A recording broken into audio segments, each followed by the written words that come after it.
In the next few videos, the focus will turn to the philosophy of Plato and its connection to the Greek mystery traditions, especially through its relationship with Orphic teachings. In his dialogues, Plato refers to Orphic ideas more frequently than any other philosopher of antiquity, which makes this connection particularly significant. The various Greek mystery cults, although outwardly different, can be understood as expressions of a single religious and philosophical tradition. They did not represent separate religions, but rather different approaches to the same body of sacred knowledge. Each tradition conveyed its teachings through distinct myths, symbols, and divine figures, emphasizing different narratives while pointing toward a shared underlying truth. For this reason, the introductory video begins with an exploration of Orphism alongside other mystery traditions, since all of them played an important role in shaping Plato's thought. However, the term Orphism itself is not easily defined. Scholars have interpreted it in many different ways, often disagreeing on its meaning and scope. It is therefore important to clarify how the term will be understood in the context of these videos before moving further into the subject. There are two different approaches within the scholarship on Orphism. One is called the minimalist position, and another is called the maximalist position. This distinction has shaped the scholarly discussion surrounding Orphism since the 1920s. The minimalist position has generally sought to reconstruct a historically reliable picture of early Orphism, carefully separating it from interpretations and developments introduced during the Hellenistic and Neoplatonic periods. By contrast, scholars associated with a maximalist approach have attempted to trace every possible reference or connection to the Orphic tradition throughout antiquity, thereby proposing a broader and more inclusive definition of Orphism. Each of these perspectives has contributed valuable insights, and both have produced influential works that remain essential for the study of Orphism today. A significant turning point in the history of Orphic scholarship occurred toward the end of the 19th century with the discovery of a group of gold tablets in the necropolis of Thurii, first published by Domenico Comparetti in the late 1870s. By comparing the content of these tablets with passages from Pindar's Second Olympian and with Olympiodorus' account of the Orphic myth of Dionysus, Comparetti concluded that the tablets found at Thurii, together with a similar tablet discovered earlier at Petelia, must have belonged to initiates of the Orphic Bacchic mysteries. His interpretation of these objects as funerary passports, containing verses from an Orphic eschatological poem, was later supported by some influential scholars, and largely through their influence, this view soon became widely accepted, as demonstrated by the inclusion of the Thurii tablets in Diehl's collection of presocratic fragments, where Orpheus is presented as the earliest presocratic thinker. The relationship between Christianity and Orphism represented one of the central concerns of early scholarship on the subject. The issue lies in the fact that a lot of what we know about Orphism was preserved through the lens of Christian authors, and while Orphic materials were embraced by pagan intellectuals, Christian apologists utilized Orphism in their rebuttals against paganism. Albrecht Dietrich emphasized numerous striking parallels between early Christian ideas about the afterlife and those associated with the Orphic tradition in his study on the interpretation of a recently discovered Christian apocalypse. Vittorio Mocchioro, whose work on Orphism placed him among the most radical representatives of the maximalist perspective, advanced this comparison even further. In his writings on the figure of Zagrus and the nature of Orphism, he proposed that Orphic mythology, particularly the myth of Dionysus and its implications for salvation, exerted a direct influence on Pauline Christianity. Such claims, however, provoked strong criticism. André Boulanger responded with a detailed and carefully argued critique, rejecting Mocchioro's interpretation and challenging the proposed relationship between Orphism and Christian doctrine. Although Boulanger's response successfully corrected the exaggerated picture presented by Mocchioro, it also contributed to a broader wave of skepticism that effectively removed Orphism from mainstream scholarly discussion for several decades. Only with the later discovery of new archaeological evidence confirming the existence of an Orphic movement in pre-Hellenistic Greece did this attitude begin to change. In this respect, the description of Orphism as a tradition or a current of thought proves especially helpful, and it reflects the way in which many scholars currently understand the term. Objections raised against the use of the label Orphism, on the grounds that it is a modern construction that imposes artificial coherence on the ancient material, do not ultimately undermine its usefulness. The term itself has ancient precedents, and although its modern form may differ in emphasis, it has evolved significantly from earlier interpretations, and now corresponds more closely to the flexible and open-ended character of the ancient concept. Furthermore, if similar terminology is widely accepted in reference to other ancient movements, such as Pythagoreanism, there is little reason to deny the same legitimacy to the term Orpheism. In summary, the term Orpheism may be appropriately used to designate the broad range of religious and cultural phenomena associated with Orpheus. This includes the entire sphere of mystery rites and initiatory practices, along with their ritual elements, the poetic works attributed to Orpheus and others in which sacred myths are conveyed, and the underlying ideas about gods and human beings expressed through both poetry and ritual activity. In terms of its content, the surviving evidence for ancient Orpheism can be divided into three main categories: fragments of Orphic poetry, accounts of Orphic rituals and beliefs, and testimonies concerning Orpheus himself. While the first two categories are most directly relevant for understanding Orphic practices and doctrines, it is nevertheless important to consider what ancient sources report about the mythical founder of the tradition. The figure of Orpheus provides the common link uniting a diverse body of material, ranging from cosmological poetry to oracular texts and ritual incantations, all grouped together under the designation Orphic. For this reason, any systematic investigation should begin with Orpheus himself. A fragment of the lyric poet Ibycus of Rhegium, in which Orpheus is described as widely renowned, indicates that his name was already familiar by the 6th century before Christ. However, it would be misleading to assume that his reputation in the Archaic period corresponded to the later understanding found in authors such as Aristophanes, who regarded him primarily as the figure responsible for introducing mystery rites into Greece. There are strong indications that Orpheus existed in Greek myth long before the development of what is later identified as Orpheism. One such indication lies in his name, which belongs to an older type commonly found in heroic names and attested in Mycenaean Greek.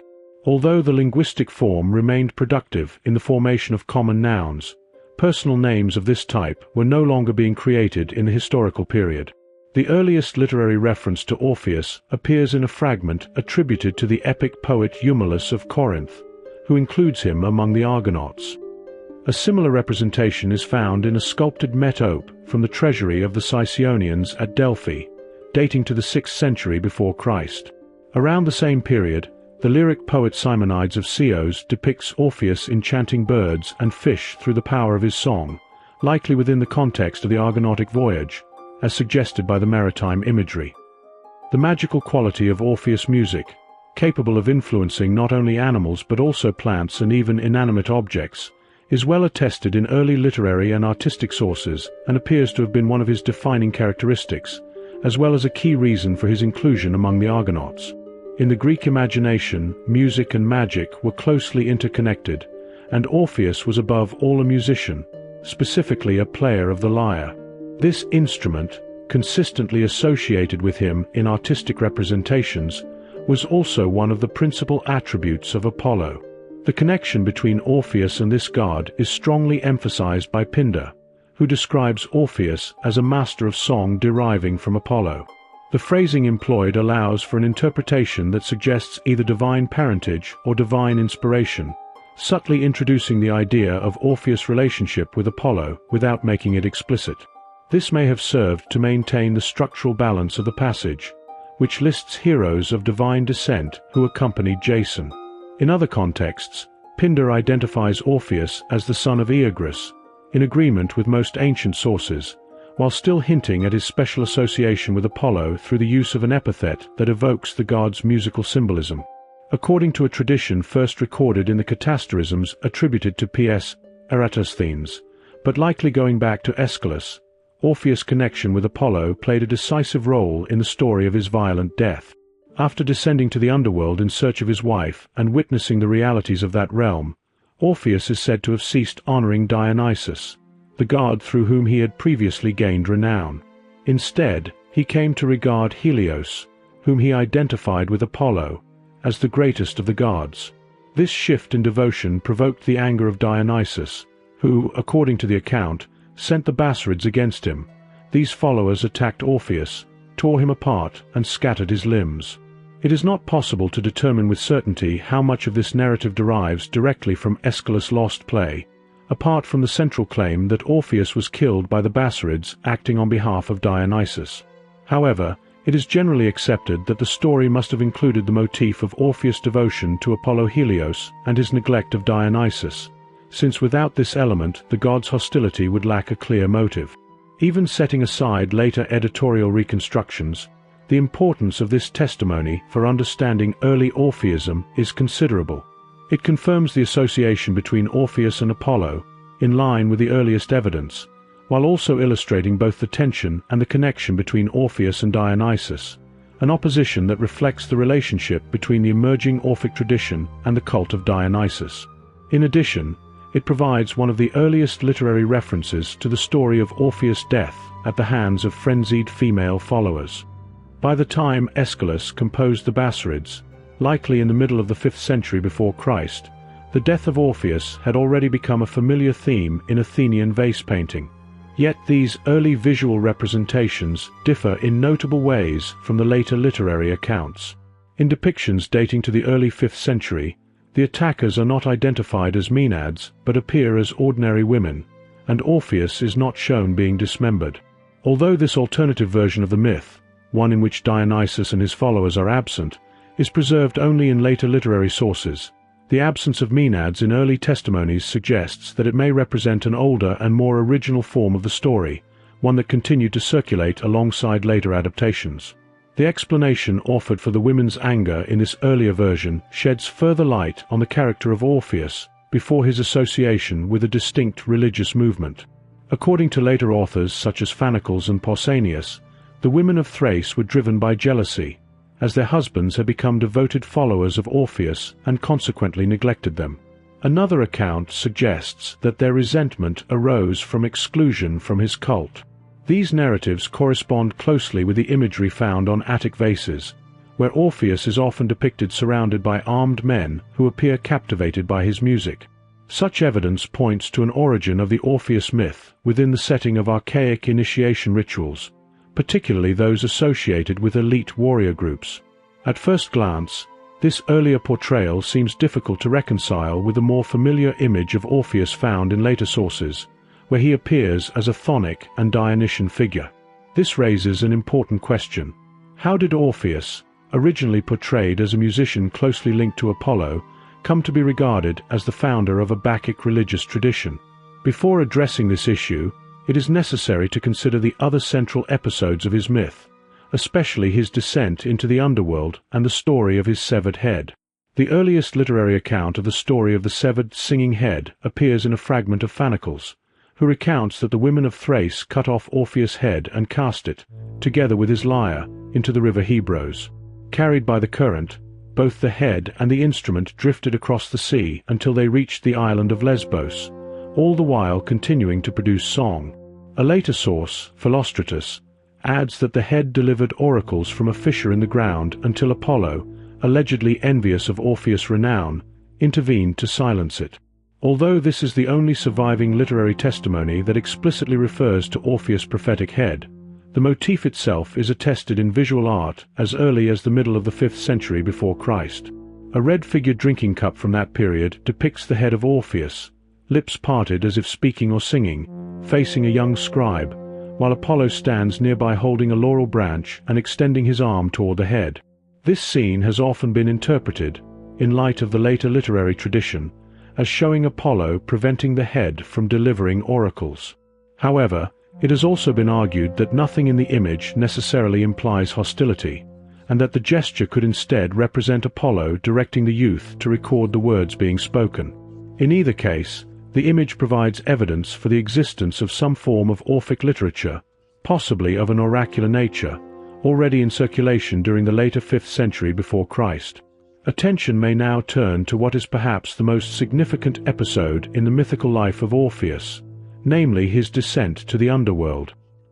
One of the paintings by Polygnotus in the Cnidian Leschae at Delphi, described by Pausanias, includes a depiction of Orpheus seated with his lyre in what appears to be the grove of Persephone. This has sometimes been taken as evidence for the popularity of the story of Orpheus' descent during the early 5th century before Christ, although it is also possible that Orpheus was included simply as one among many renowned figures of the dead. Nevertheless, other evidence suggests that the myth was already well known at that time. Euripides alludes to it indirectly in the Alcestis, where Admetus laments that he lacks the voice and song of Orpheus, which might have enabled him to retrieve his wife from death.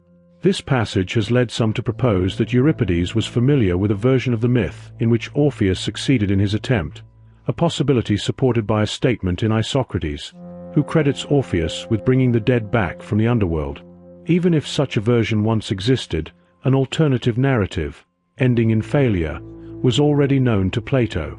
Regardless of the outcome, the story of Orpheus' descent in search of his wife is attested in both literary and artistic sources from the later 5th century before Christ, although the fully developed version of the tale appears only much later. The accounts of Orpheus' descent and of his disembodied, singing head have been interpreted by some scholars as evidence that his legend originated from, or was influenced by, northern shamanistic traditions associated with regions such as Thrace or Scythia. Another interpretation, however, views these elements as a natural extension of Orpheus' extraordinary power, which extends from the realm of the living into that of the dead. As previously noted, his power derives from music, closely associated with Apollo, and this connection also accounts for his prophetic abilities.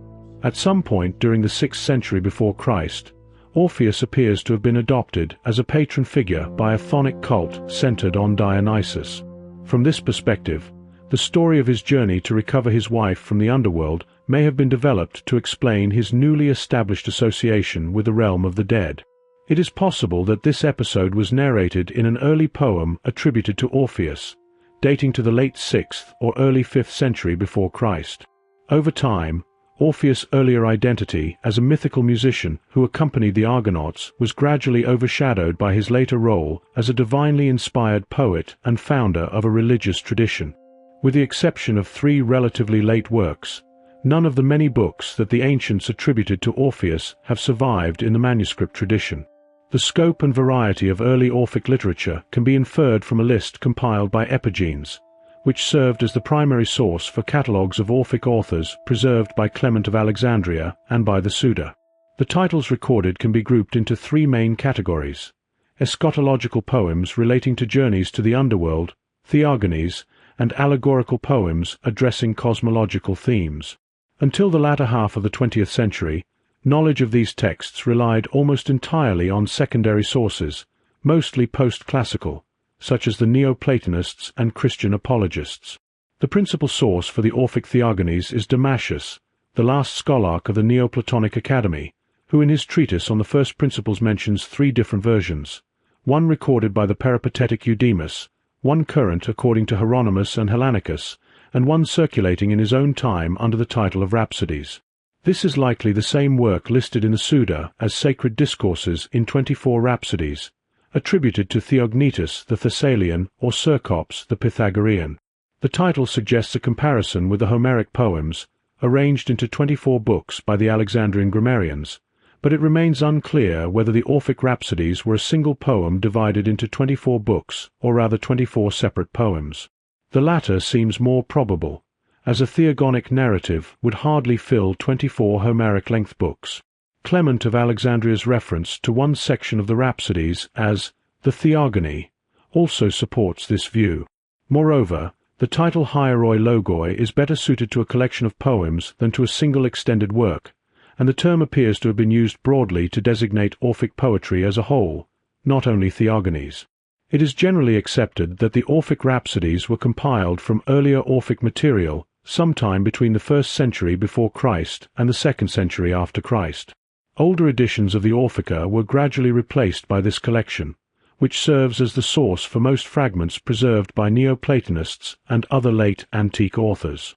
Determining which portions of this material derive from genuinely ancient Orphic texts and which reflect later editions is virtually impossible. The discovery of the Davini Papyrus, containing a late 5th century commentary on an Orphic theogonic poem, has been particularly valuable, confirming that this type of work dates back at least to the classical period and that Hellenistic and late antique sources may preserve genuine early Orphic material.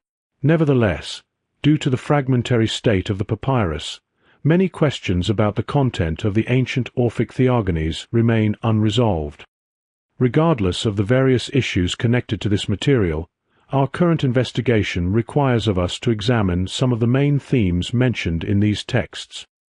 Based on the comparison between the fragments preserved by the indirect tradition and the verses quoted in the Derveni papyrus, it is possible to reconstruct with reasonable certainty the main episodes of the ancient Orphic theogonic myth.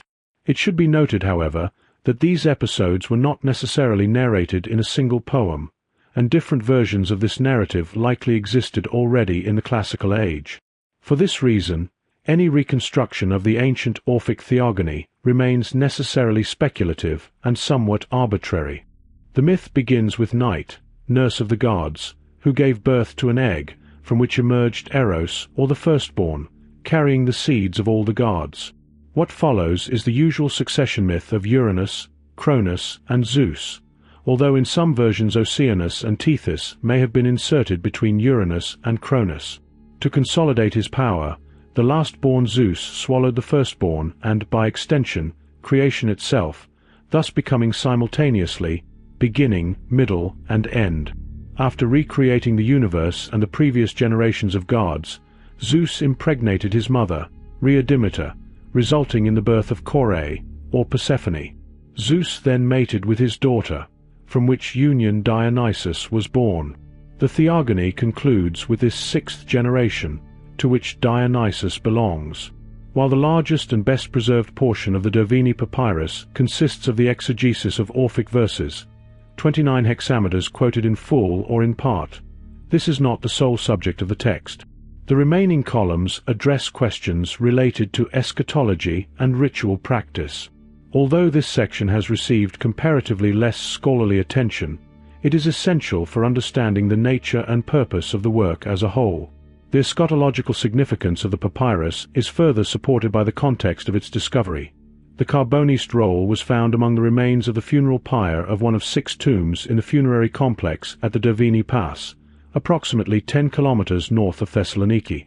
The presence of other valuable objects in the pyre suggests that the papyrus served a ritual function in the funeral, rather than merely acting as scrap paper for lighting the fire.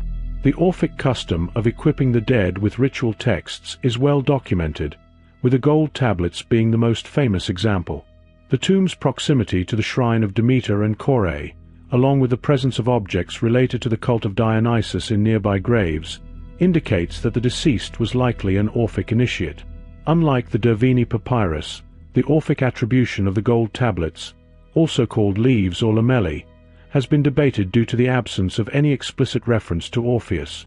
This, however, poses no difficulty if one adopts an inclusive definition of Orpheism. Most contemporary scholars agree that Orpheism is the only religious movement to which these documents can plausibly be assigned. Around 40 of these small gold foils, dating from the 4th century before Christ to the 2nd century after Christ, have been published. They were discovered in burial sites throughout Greece, including Thessaly, Macedonia, Crete, Lesbos, and southern Italy. Some were placed on the mouth or chest of the deceased, while others were folded inside cases. The foils are engraved with short hexametric texts, occasionally mixed with rhythmical prose, and often contain metrical and grammatical errors. Despite differences in dating and geographical origin, the Orphic gold tablets are remarkably consistent in content, allowing them to be grouped into 2 main categories. The first group, which includes the tablets from Hipponion, Petelia, Pharsalus, and Entella, addresses the deceased in the second-person singular and provides instructions for navigating the underworld, specifying which path to take, which lake to drink from, and what to say to the guardians. You will find in the house of Hades, on the left, a spring, and standing by it a white cypress. Do not even go near this spring. You will find another, cold water flowing from the lake of memory. There are guards before it. Some tablets in this first group, such as the Malibu tablet and those from Crete, contain only the dialogue between the deceased and the guardians. I am parched with thirst and am dying. Who are you? Where do you come from? I am a son of earth and starry heaven. The second group of tablets describes encounters between the deceased and Persephone. In the tablets from Timpone Piccolo in Thurii, the deceased speaks in the first-person singular, "I come from the pure, pure queen of the Chthonian ones. I have paid the penalty for unjust deeds." In contrast, the Paulina tablets address the deceased in the second person. "Tell Persephone that Bacchus himself released you." A tablet found in Rome, dating from the 2nd century after Christ, can also be included in this group, as it contains an abbreviated version of the Thurii tablets. This classification is descriptive rather than definitive, as future discoveries may reveal new texts, and some tablets may belong to both groups, such as the smaller tablet from Timpone Grande. The textual similarities across the tablets, despite differences in location and chronology, suggest that they may derive from a common source, either written or oral. For the hexameter sections, this source could have been an Orphic catabasis, while the non-metrical formulas are clearly ritualistic and may have been recited by initiates during the teleti and repeated by priests during funerals. The presence of errors and variations indicates that some tablets were likely copied from memory, though it is possible that Orphic priests had access to a breviary combining ritual formulas with hexameter lines from an Orphic eschatological poem. Another proposed archetype argues that an oracular poem would better fit the model of itinerant ritual specialists adapting materials for a varied audience, with different texts produced by craftsmen in different areas explaining the variety among the tablets. While oracular texts ascribed to Orpheus or his disciple Musaeus certainly existed in the classical age, the content of the gold tablets aligns more closely with a longer poem describing the journey to the underworld rather than a single oracle or series of oracles. For this and other reasons, including references to Mistai and Bachoi, an Orphic eschatological poem is considered the most likely source for the metrical sections of the gold tablets. Literature played a central role in the Orphic movement, particularly in connection with ritual practice. No scholar, even the most skeptical, denies the existence of Orphic priests and Orphic rituals, or at least of priests performing rites that made use of Orphic texts, which is well documented in the classical age. Plato famously criticizes the begging priests and diviners, who employed the books of Orpheus in their rituals and offered purification from sins, both for themselves and their relatives, in exchange for money. A similar critique of those who made a profession of the holy rites is found in the Derveni Papyrus, while Plutarch recounts, for comedic effect, an anecdote in which the Spartan king Leotychides encountered an utterly destitute Orpheotlestes. Overall, Orphic priests seem to have had a rather negative reputation in ancient times, even among those sympathetic to Orphism, such as the author of the Derveni Papyrus. This perception extended also to Orphic initiates. Theophrastus, for instance, describes the superstitious man who makes monthly visits to an Orphic priest, a relatively mild caricature compared to the account in Euripides' Hippolytus, where Theseus accuses his son of feigning purity and moral superiority while secretly desiring his stepmother. "Are you then so superior that you are the companion of the gods, chaste and untouched by evil? I would never believe your boasts, never be so foolish as to impute folly to the gods. Go ahead and boast, peddle a meatless diet, perform the Bacchic rites, having Orpheus as your lord and worshipping the worthless vaporing of many books, for you have been found out. I warn all to avoid such individuals. They prey on you with their holy-sounding words, while they plan their shameful deeds." Hippolytus is neither a vegetarian nor an Orphic, yet he is perceived in the same way as the Orphics, as a self-righteous hypocrite worthy of suspicion. Whether or not Orphic initiates practiced sexual abstinence like Hippolytus, their abstention from meat placed them at the margins of society. Vegetarianism could be socially isolating in ancient Greece because it excluded participants from public religious life, which involved animal sacrifice. The use of written texts in religious ritual was also viewed with distrust in the largely oral culture of 5th century Greece, as Demosthenes' speech on the crown illustrates. Once you became a man, you used to read out the books for your mother as she performed the initiation, and you also helped with the rest of the ritual. At night you poured the wine, clothed the initiates in fawn skins, purified them, and scrubbed them with clay and bran. After the cleansing, you raised them up and led the hymn, "I escaped evil, I found better," proud of yourself because no one ever shrieked so loudly. Despite abundant evidence for Orphic rites in the 5th and 4th centuries before Christ, skeptics argue that participation in these activities neither marked an Orphic identity nor indicated belief in particular doctrines. Accordingly, it is more accurate to speak not of Orphics as a self-identifying group of believers adhering to a set of precepts, but of Orphic initiates, priests, and authors. Some scholars acknowledge the existence of specific Orphic sects, such as the Albion or Cumean Orphics, yet caution against using the term in a general sense. This approach appears overly cautious.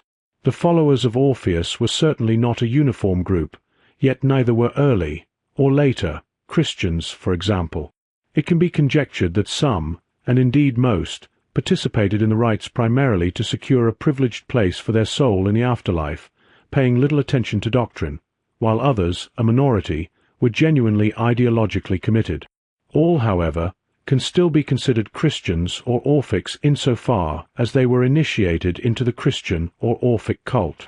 Similarly, there is a significant distinction between the average Christian or Orphic priest and someone like Eusebius of Caesarea or the author of the Davini Papyrus, even though both belong to the general category of Christian or Orphic priests. It is therefore acceptable to speak of Orphics in general when convenient, just as one speaks of Christians or Jews, without implying complete uniformity. In response to the question of whether Orphics, understood as persons permanently devoted in some sense to Orphic ideals, existed, it is clear that they did, although they may not have always belonged to formally organized communities or adhered strictly to every precept of the cult. Martin Nielsen was among the first scholars to challenge the idea of Orphic exceptionalism, which considered Orpheism a foreign drop of blood in the Greek bloodstream. He argued instead that Orpheism emerged from ancient Greek ideas and beliefs, and was not isolated but closely connected with contemporary movements. Consequently, Nielsen maintained that Orpheism can only be rightly understood if taken in connection with a whole stream of religious ideas in the archaic age. Leaving aside the question of Orpheism's origins, which is not central to this study, it is important to examine the movement within the broader context of ancient Greek mystery religion, particularly since the ancients did not sharply distinguish what might be called Orphic mysteries from other mystery cults. By the turn of the 4th century before Christ, Orpheus was largely regarded as the founder of mysteries in general, and he and his followers were routinely associated with Pythagoreanism, Dionysianism, and the Eleusinian mysteries.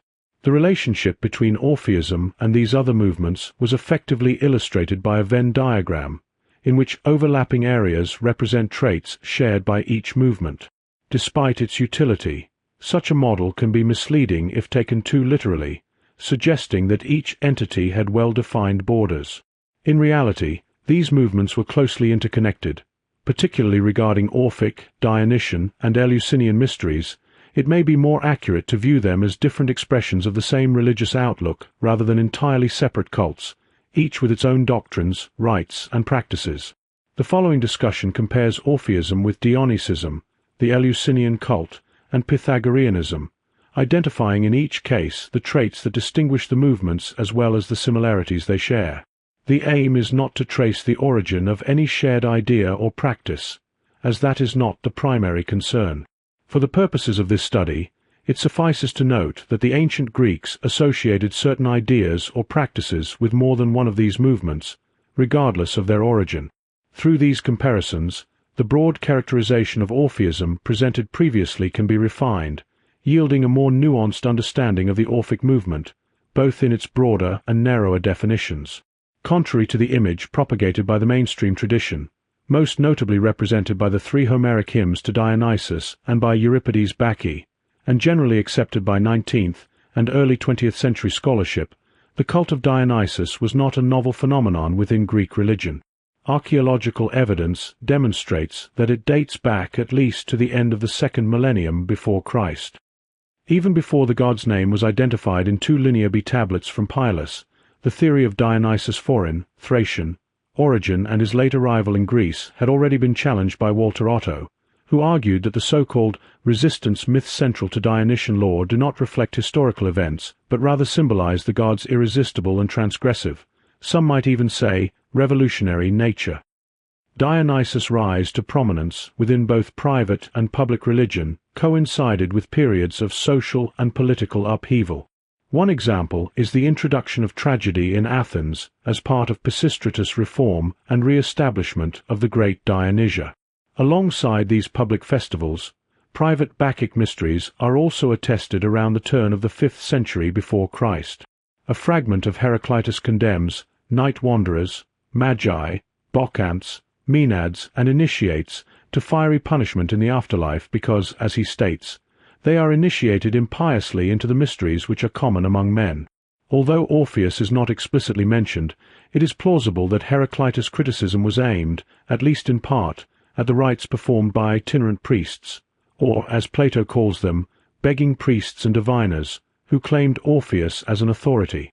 This hypothesis is further supported by a passage in the Davini Papyrus, which refers to Magoi and Mistai performing sacrifices to appease the souls of the dead and the daimons who are in the way, an expertise also claimed by the Orphiotelestai, according to Plato. It is clear, in any case, that the Magoi mentioned by Heraclitus and in the Davini text, like the priests and diviners condemned by Plato, were itinerant religious specialists offering services to private clients. By the 5th century before Christ, the term had acquired a pejorative sense, as seen in Sophocles' Oedipus Rex, where the seer Tiresias is accused of being a scheming warlock and a crafty beggar who has eyes only on profit. In addition to these private initiations conducted by wandering Magoi, Orphic Bacchic Thiasoi are attested in the 5th century before Christ in locations such as Olbia and Cumae. From this period onward, evidence linking Orphism with the Bacchic mysteries becomes increasingly prominent. By the time of Herodotus and Euripides, the two were already considered closely connected, if not effectively identical. The mythographer Palaephatus explicitly credits Orpheus with founding the Dionysian mysteries. Diodorus Siculus recounts that Orpheus transmitted, through the mysteries, the story of Dionysus' dismemberment by the Titans, and that the Dionysian mysteries are sometimes called Orphic because of the modifications introduced by Orpheus. According to the account preserved by Olympiodorus, the infant Dionysus, born from the incestuous union of Zeus and his daughter Persephone, was seized by the Titans, who cut him into pieces, which they then boiled, roasted, and consumed. Upon discovering this crime, Zeus struck the Titans with his lightning bolts. Dionysus was ultimately resurrected from the still-beating heart rescued by Athena, and mankind emerged from the ashes of the Titans, thereby inheriting guilt for their ancestors' crime. The link between Dionysus' dismemberment and the origin of humanity, with its eschatological and soteriological implications, has sometimes been dismissed as a Neoplatonic innovation. However, a number of pre-Hellenistic sources, which allude to a crime requiring human atonement and forgiveness by Persephone or Dionysus, suggest that this connection predates the Neoplatonic period. Beyond implicit references in Plato, Pindar, and other ancient authors, the antiquity of the Orphic anthropogony is further supported by a Near Eastern parallel in the Enuma Elish, where mankind is created from the blood of the fallen god Chingu, sacrificed as a scapegoat to atone for the rebellion of the primeval gods. A recently discovered palimpsest containing fragments of a lost Orphic poem, possibly the Rhapsodies and perhaps dating to the Hellenistic period, sheds light on the early part of the myth, recounting Dionysus' childhood and the Titans' attempt to seize him. Yet none of the surviving hexametric fragments refer to the anthropogonic conclusion, possibly due to the religious taboo against revealing the mysteries to non-initiates. In later sources, Orpheus is mentioned as the author of hymns and logoi on Dionysus, or Bacchica. Whether the narrative of Dionysus' dismemberment appeared in these texts, or was transmitted orally through ritual performances, there is reason to believe that the myth's origin was closely tied to the establishment of the Orphic cult. Pausanias reports that Onomacritus, who lived at the court of Pisistratus in Athens and was tasked with compiling the oracles of Musaeus, instituted secret rites in honor of Dionysus and made the Titans responsible for the god's sufferings, taking the name of the Titans from Homer. While the historical accuracy of Pausanias' account is open to question, the broader evidence suggests that sometime in the late 6th or early 5th century before Christ, whether in Athens, elsewhere in Greece, or perhaps in Magna Graecia, religious experts created a new mystery cult by combining and adapting elements of traditional religion and mythology. Dionysus' relatively marginal role in Panhellenic religion may have afforded these mythmakers greater freedom, making it natural that early Orphics would center their new cult around him. It might appear counterintuitive that an offshoot of the Dionysian cult would select Orpheus as its mythical founder, given his strong association with Apollo. However, his reputation as a divinely inspired poet, older than Homer and Hesiod, made him an appealing figure to lend prestige to a new religious movement. As a result of Orpheus' integration into the Dionysian cult, his legend came to mirror Dionysus in several key respects. Both are described as of Thracian origin, both descend to the underworld to rescue a woman, and most importantly, both are torn to pieces. The story of Orpheus' dismemberment by the Maenads has been interpreted as reflecting the tension between followers of the older Dionysian cult and members of the emerging Orphic Bacchic cult. Some scholars have considered it a form of mythical vengeance by non-Orphic worshippers of Dionysus, resentful that the Orphics transformed the Maenadic ritual of dismembering a living animal, representing the god himself, and consuming its raw flesh into the foundational crime for which humans must atone in the myth of Dionysus and the Titans. Others have read it as a denunciation by the Orphics of the savage practices associated with Maenadism. Although evidence for actual ritual dismemberment and homophagy in historical Maenadism is minimal, the view of Orphism as a sanitized version of Dionysian worship is supported by Aristophanes, who notes that Orpheus taught us to abstain from killing, and by Euripides, who portrays the Orphic Bacchic cult as non-violent and puritanical. There is some evidence linking Orpheus to a Thracian oracle of Dionysus, but in the earliest vase paintings he is consistently depicted as Greek. Another explanation for his association with Thrace may derive from his connection with the Muses, traditionally born in Thracian Pieria. Dionysus' descent to the underworld to rescue his mother is portrayed in a tragedy by Sophocles' son Iophon, and is also mentioned in connection with Orpheus' catabasis, though it is unclear which account influenced the other. Among the explanations for the myth of Dionysus and the Titans, one popular view sees it as a symbolic representation of ancient initiation rituals, whether coming of age, death and rebirth, or even shamanic in nature. A fragment from Euripides' Cretans links the consumption of raw meat with the cult of Zagreus, a Cretan god later identified with the Orphic Dionysus, describing an initiate who leads a pure life, participates in nocturnal rituals and raw feasts, raises torches to the Mountain Mother with the Curetes, and wears white clothing while abstaining from meat and avoiding birth and death. This lifestyle, leading a pure life, wearing white, avoiding contact with births and deaths, and abstaining from meat, was central to the Orphic way of life, distinguishing the Bacchoi from other Dionysian worshippers. References to Zagreus in these contexts led to the inclusion of such passages in modern editions of Orphic fragments, despite no explicit mention of Orpheus. The apparent contradiction between the ritual of homophagy and the Orphic prohibition against meat has been explained by some scholars as Euripides referencing multiple mystery cults, mixing Orphic and non-Orphic elements. However, syncretism appears to have been an intrinsic feature of the Orphic movement from an early stage.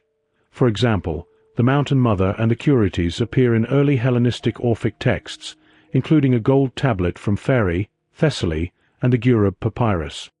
González Moreno has suggested that the term often translated as raw eating and its cognates in Orphic texts might refer to the consumption of raw vegetables rather than raw meat. However, this interpretation appears unlikely. The ritual described in the Gurub papyrus clearly involves animal sacrifice, indicating that the Orphics practiced some form of blood sacrifice, though not necessarily homophagy, as part of the initiation, which marked the beginning of a new life defined by abstinence from meat. This aligns with Heraclitus' critique, who denounces the absurdity of seeking purification through blood sacrifice. Those who attempt to purify themselves with blood become polluted by it, as if someone tried to clean mud by stepping into more mud, a practice that would seem mad to any observer. Although it is not certain that Heraclitus directed this criticism specifically at the Orphics, the reference to mud suggests that he did. Like other fragments of Heraclitus, this passage emphasizes that the rites in which the Orphic Bacchic initiates participated often produced the opposite of the intended effect. Through blood sacrifices, they brought upon themselves the very pollution they sought to remove, incurring the same afterlife punishments reserved for the uninitiated. This underscores the fundamental distinction between the Orphic Bacchic cult and other forms of Dionysian worship. Whereas participants in non-Orphic Dionysian rites sought temporary relief from the burdens of ordinary life through ecstasy, Orphic initiates believed that participation in the mysteries conferred a privileged status that guaranteed eternal bliss in the afterlife. To maintain this status, initiates set themselves apart from the wider society by abstaining from animal sacrifice and meat consumption, the foundations of the Greek socio-political order and markers of the divide between gods and humans. Practices such as monadic ecstasy and potentially homophagy were ritual acts of differentiation, but abstinence from meat represented a permanent choice, distinguishing the Orphic initiate from ordinary humanity and bringing him closer to the divine. Of all the mystery cults in ancient Greece, the Eleusinian mysteries are the best documented, largely due to Athens' cultural dominance during the classical period and afterward. While cultic activity at Eleusis can be traced back to the early Bronze Age, the Eleusinian cult took on its final form as a Pan-Hellenic institution only after coming under Athenian control. By the end of the 7th century BC, the sanctuary underwent major architectural changes, reflecting significant shifts in the nature of the cult. It was likely around this period that the Eleusinian mysteries acquired their soteriological character, which is already attested in the oldest literary record of the cult, the Homeric hymn to Demeter. Scholars date this hymn between 650 and 550 BC. It recounts Demeter's search for her daughter Persephone following her abduction by Hades, and concludes with the founding of the Eleusinian mysteries, establishing a direct connection between ritual and myth. The poet declares that those initiated into the mysteries will benefit not only in this life but also in the next, while the uninitiated will suffer for failing to honor the queen of the underworld. Blessed is he among the earth-dwelling men who has seen these rites, but the uninitiate who has no share in them never has the same lot once he is dead, down in the gloomy darkness. Most blessed is he among the earth-dwelling men whom they earnestly love, for soon they will send to the hearth of his great house Plutus, who bestows riches on mortal men.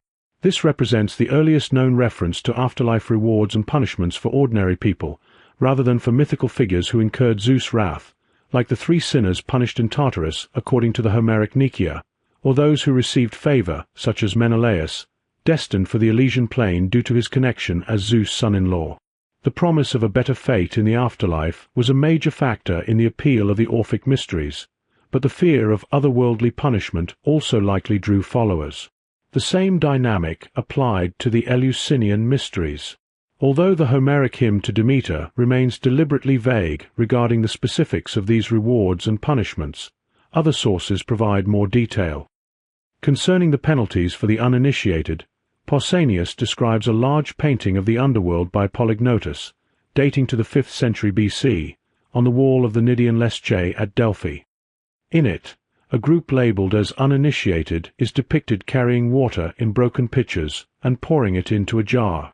These water carriers, according to Pausanias, represent those who had not undergone initiation into the Eleusinian mysteries.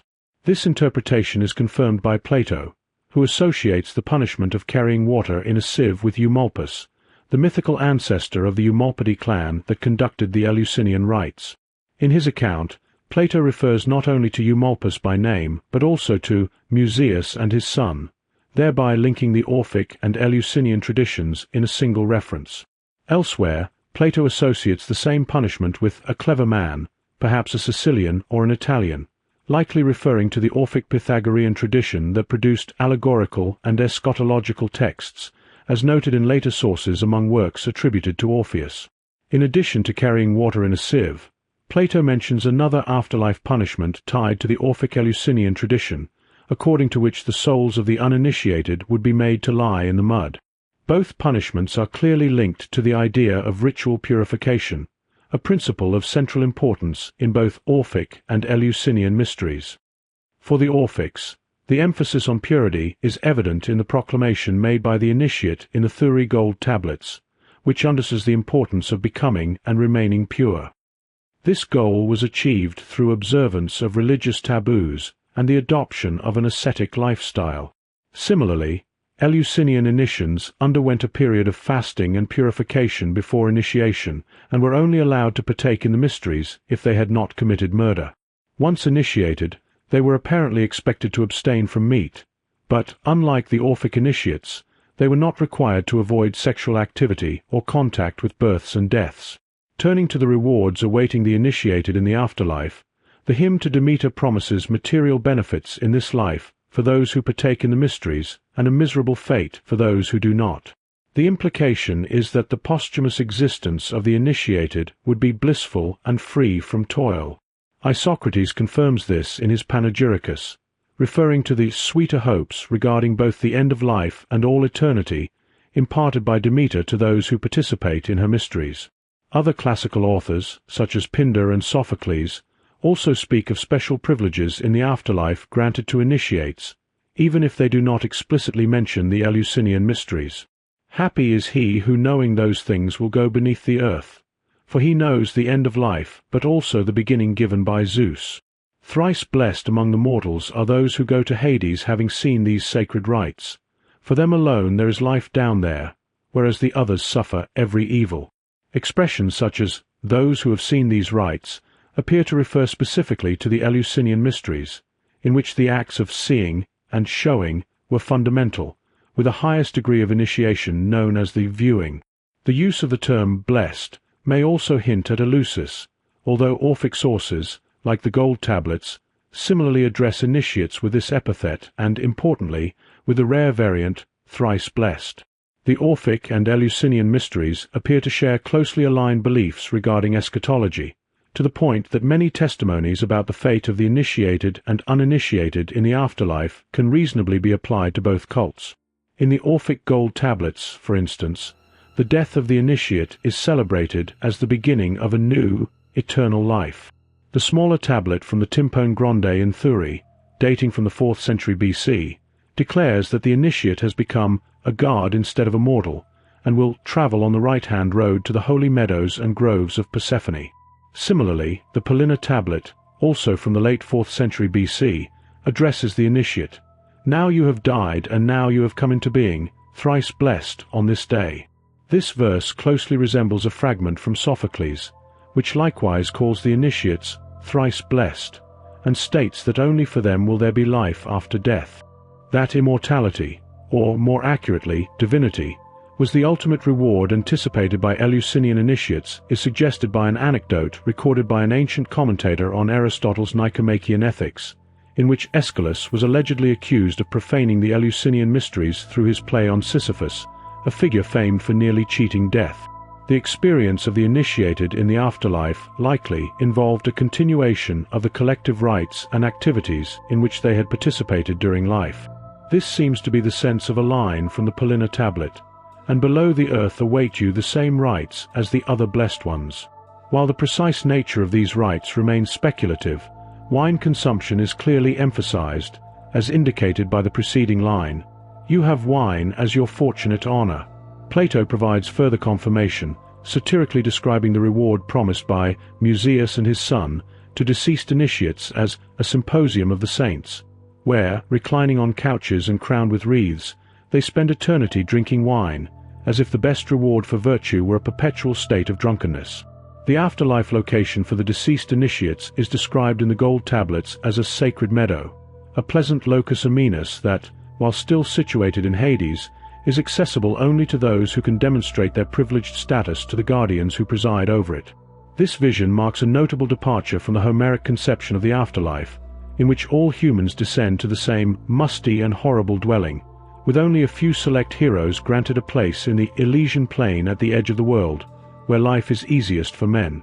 A similar perspective appears in Hesiod, who recounts that the survivors of the battles of Thebes and Troy were transported by Zeus to the Isles of the Blessed along the shore of deep-swirling ocean, where they live without sorrow. Although situated on the earth's surface and inhabited by living beings, the Blessed Isles, like their Homeric counterpart, remain technically otherworldly, lying beyond the river ocean. This ambiguity likely contributed to the eventual notion that the eternal abode of heroes and demigods could also be accessible to ordinary people. Perhaps not coincidentally, the first recorded case of a mortal, rather than a mythical hero like Menelaus, being admitted to the Isles of the Blessed appears in a 6th century drinking song addressed to Harmodius, the killer of the Pisistratid Hipparchus, which declares that he lives among swift-footed Achilles and Tydeus' son, the noble Diomedes. Turning to late 6th century Athens, the tyrant Pisistratus oversaw major innovations in both the cult of Dionysus and the Eleusinian cult. The telesterion was expanded in size and grandeur, likely in response to a growing number of worshippers. Additionally, a new cult was established in the Athenian suburb of Agri, serving as a preparatory, rather than formal, stage for the annual initiation festival at Eleusis, later referred to as the Lesser Mysteries. Tradition holds that Demeter founded the Lesser Mysteries to allow Heracles to purify himself before undergoing initiation at Eleusis in preparation for his final labor, and a late antique source notes that they included a reenactment of things concerning Dionysus. An ancient commentator on Aristophanes reports that the Lesser Mysteries belonged to Persephone, making a dramatization of Dionysus' birth and death, who, according to Orphic tradition, was the son of Zeus and Persephone, entirely appropriate. It appears that between the 6th and 5th centuries BC, the Eleusinian cult underwent significant transformations under the influence of the religious movement now called Orphism, as reflected in the tradition portraying Musaeus as the father of Eumolpus.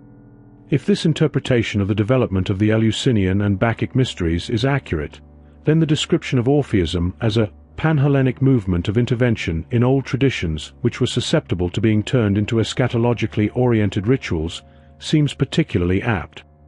Nevertheless, not every characteristic of Orphism was shared by the Eleusinian mysteries, and vice versa.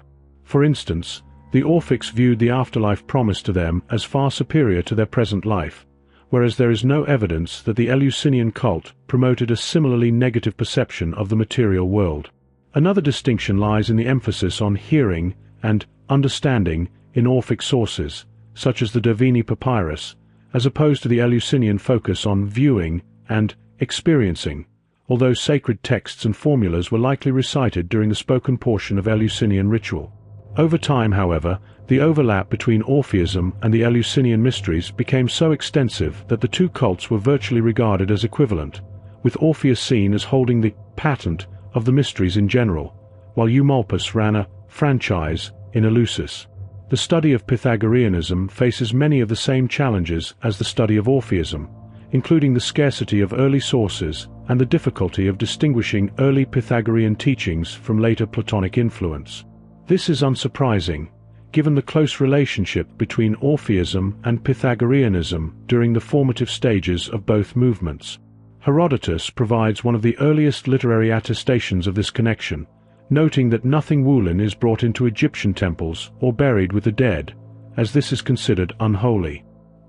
He adds that this practice aligns with customs described as Orphic and Bacchic, but which are, in reality, both Egyptian and Pythagorean, and that there is a sacred story explaining these rules. The prohibition against wearing wool is one among many taboos that followers of Orpheus and Pythagoras were expected to observe. Dietary rules and restrictions on sexual behavior were especially significant, though complete abstinence from meat or sexual activity does not appear to have been required of the Pythagoreans as it was for the Orphics. Some sources, such as Diogenes Laertius, claim that Pythagoras practiced complete celibacy, but this is contradicted by other accounts that mention his wife and children.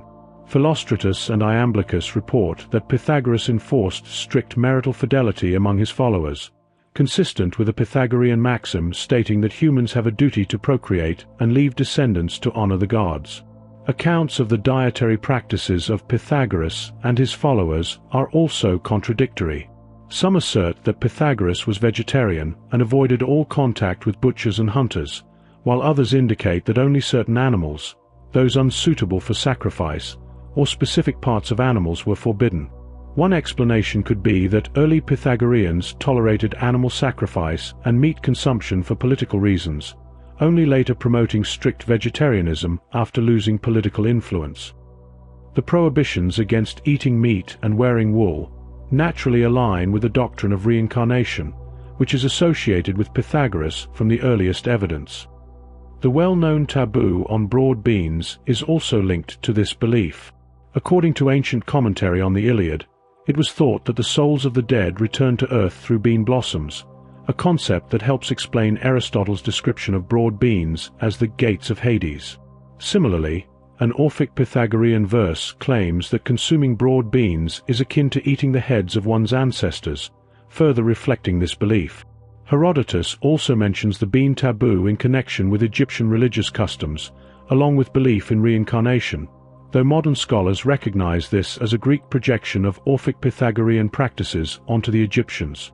The Pythagoreans were subject to numerous prohibitions and regulations, many of which pertain to ritual matters, such as the proper way to pour libations, which animals were unsuitable for sacrifice, and how one should enter a temple.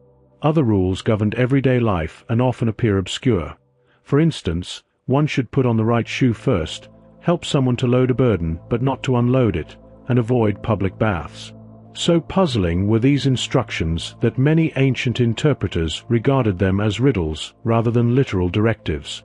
In addition to these rules, members of early Pythagorean communities were bound by an oath of secrecy, a trait they shared with Orphic initiates, who were forbidden from revealing the content of their rites to outsiders. Unlike the Orphics, however, the early Pythagoreans were a formally structured sect with political ambitions. Their emphasis on creating tightly knit communities with shared ideals and objectives led them to develop a larger body of rules and distinctive signs, or shibboleths, compared to the Orphics, whose motivations, avoiding punishment in the afterlife and escaping reincarnation, were primarily individualistic. The belief in reincarnation, unlike vegetarianism, is associated with Pythagoreanism from the earliest sources. Xenophanes recounts a story in which Pythagoras, seeing someone beating a puppy, intervened, claiming it was the soul of a friend he recognized from its cries. Heraclides Ponticus, a disciple of Plato, represented Pythagoras as remembering all 7 of his previous incarnations. Aristotle later refers to the Pythagorean myths, according to which any soul could inhabit any body. While early Orphism also held beliefs in reincarnation, these were less explicitly stated, though later sources systematically ascribe the doctrine to both Orphics and Pythagoreans. Herodotus notes that some Greeks, adopting ideas from the Egyptians, claimed the theory of reincarnation as their own, likely including both Orphics and Pythagoreans among its proponents. The precise origin of the doctrine within Greece is debated, as the early histories of Orphism and Pythagoreanism overlap extensively. Other ancient testimonies reinforce the close kinship between the two movements. Ion of Chios reportedly claimed that several poems attributed to Orpheus were composed by Pythagoras. Epigenes, possibly of the early 4th century BC, wrote a treatise discussing the authorship of Orphic works, attributing some to Pythagoreans Cercops and Brontinus. Cicero similarly records that, according to the Pythagoreans, the Orphic poem circulating in his time was the work of a certain Cercops. By late antiquity, the affinity between Orphism and Pythagoreanism was symbolized by the legend of Aglaophamus, the mythical Orpheotlestes who was said to have initiated Pythagoras into the Orphic Mysteries. Despite the numerous points of connection between Orphism and Pythagoreanism, the two traditions are not identical. Their primary difference lies in their approach to the material world. The Orphics, at least in principle, rejected it entirely, whereas the Pythagoreans engaged with it actively, participating in political life. This engagement likely explains why the early Pythagoreans did not forbid meat consumption or animal sacrifice. Similarly, the early Pythagoreans did not view reincarnation as a misfortune or punishment, as the Orphics did. For them, it was a natural outcome of the soul's immortality, neither inherently good nor bad. This contrast is also evident in their choice of patron deities, the chthonic Dionysus for the Orphics, and the solar Apollo, god of harmony and order, for the Pythagoreans. Some scholars have suggested that Pythagoreanism functioned to Apollonize, or intellectualize, Orphism, offering a rationalistic interpretation of Orphic poetry to construct a theory of the universe. While this is somewhat simplified, it is fair to say that early Pythagoreanism emerged from Orphism as its philosophical branch. Both shared fundamental premises, including belief in reincarnation and the immortality of the soul, though Pythagoreanism did not incorporate the Orphic notion of guilt and expiation associated with the cycle of rebirths. As the survey of early Orphism and related cults comes to a close, it is useful to offer a working definition of the terms Orphic and Orphism. This definition is not meant to be radically original, but rather to integrate insights from previous scholarship, including differing perspectives, in order to reflect the current state of the evidence.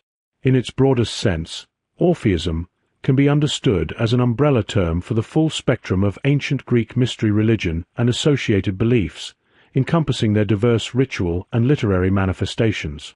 This general definition is grounded in the ancient tradition that attributed the founding of the Teletai to Orpheus, but it is also supported by the notable overlaps between Orphism proper and other major mystery cults of classical Greece, especially the Bacchic mysteries, the Eleusinian mysteries, and Pythagoreanism, all of which are linked to Orphism in the sources. However, Orphism should not be understood merely as the sum of elements it shared with these other cults, for it possesses defining traits that distinguish it from any other religious movement. These include a negative view of the body and the belief that incarnation constitutes a punishment for the soul due to ancestral guilt, the use of written texts during ritual practice, and the proliferation of pseudepigraphal works, including a theogony that attributes the creation of the universe to Zeus, and an emphasis on possessing and understanding secret knowledge, such as the hidden meaning of certain words, myths, or rituals. A narrower definition of Orphism rests on these distinctive traits, but also incorporates features shared with other cults, such as belief in reincarnation, post-mortem punishments and rewards, the pursuit of ritual purity, and the claim to a special connection with the gods. In subsequent discussion, the terms Orphism and Orphic will generally be employed in this narrower sense, referring to the religious and literary movement that hails Orpheus as its founder and focuses primarily on eschatological and cosmological matters. Occasionally, references will be made to Orphic Bacchic, Orphic Eleusinian, or Orphic Pythagorean elements when relevant. At times, the terms will also be used more broadly, equivalent to mystery religion or mystical, to describe Orphic traits in a wider context.